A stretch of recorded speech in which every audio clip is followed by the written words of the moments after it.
Welcome to The Explainer. Today, we're diving right into a fascinating approach called the Inductive Bible Study Method, developed by Dr. David Bauer, to completely decode the book of James. You know, if you've ever tried reading an ancient letter and just felt, well, totally lost in how it's put together, trust me, you're not alone.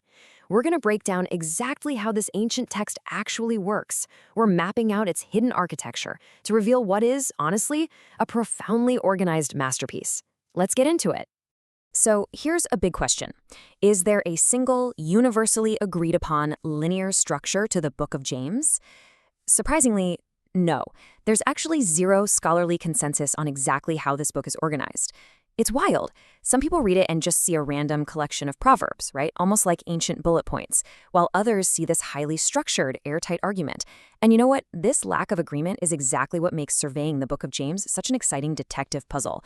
We aren't just passively reading, we're mapping out the terrain for ourselves. Here's our roadmap for the explainer today. First, decoding the epistle. Second, chapter 1, the overture. Third, expanding the core themes. Fourth, the chain of exhortation. Fifth, the two ways. And finally, number 6, reading between the lines. Okay, starting off with section 1, decoding the epistle, the method. Now, as we begin, I really want to emphasize that our initial structural observations are going to be tentative. Think of it as a self-correcting baseline. Dr. Bauer makes this great point. When you're surveying a complex book like James, you just have to make the best sense of what you see right now, knowing full well you can and will refine it later. Honestly, it takes so much pressure off. It lets us focus strictly on the structural flow of the text without getting bogged down. Moving right along to section 2, chapter 1, the overture. So what do we mean by overture? Well, just like the beginning of a grand symphony, James chapter 1 introduces these high-level ideas that are going to echo throughout the rest of the letter. It's actually a concept borrowed straight from music. In a musical overture, a composer weaves together these short, abbreviated little tunes that you're going to hear fleshed out in full later on in the performance. And James is doing the exact same thing, but with his theological ideas. Check this out. James rapidly fires off 8 distinct themes right out of the gate in chapter 1. Wisdom, the wealthy, divine gifts, active faith, the tongue, social concern, suffering, and prayer. Boom, boom, boom. He's laying all his cards on the table before the real, heavy arguments even begin. And he frames this whole thing around the moral triumph of the Christian life over trials and deception. Which brings us to section 3, expanding the core themes. Now we get to see the payoff. Notice how the theme of the wealthy is introduced really generally back in chapter 1, verses 9 through 11. But then, James meticulously expands that exact same theme into highly specific arguments later in chapters 2 and 5.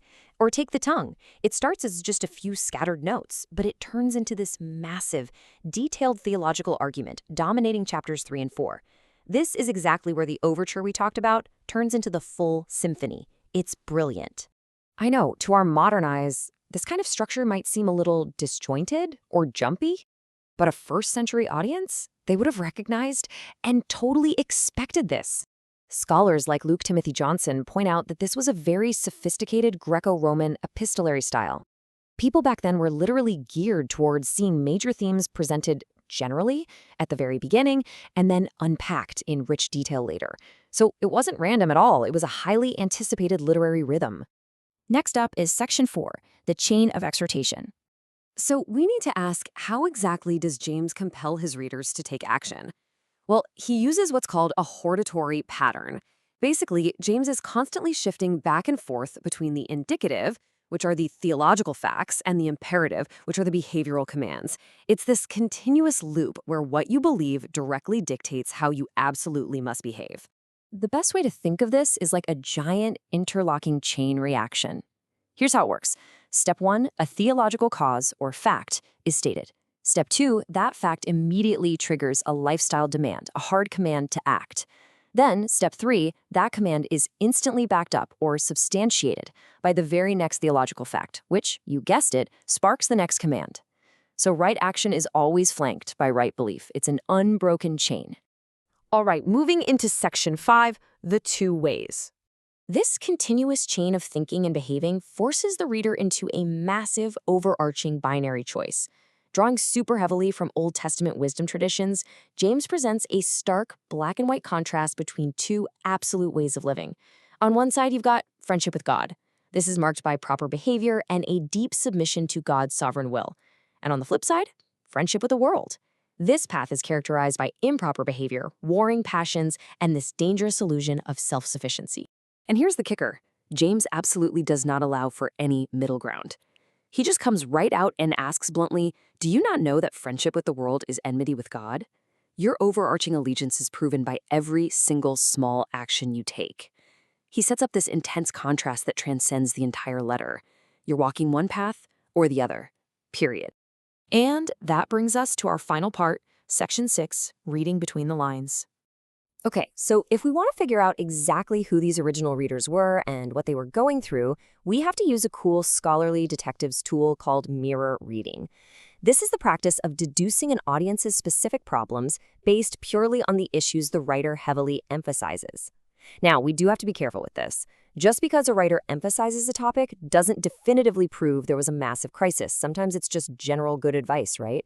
But it absolutely gives us some highly plausible clues about their day-to-day lives. So, using this mirror reading technique, we gather some truly fascinating clues. The letter is addressed to the 12 tribes of dispersion, which tells us we're likely looking at a Jewish Christian readership. But more dramatically, James puts a huge emphasis on the wealthy dragging people into court. This suggests his audience was facing literal, systemic oppression from rich elites. And all that intense talk about the tongue?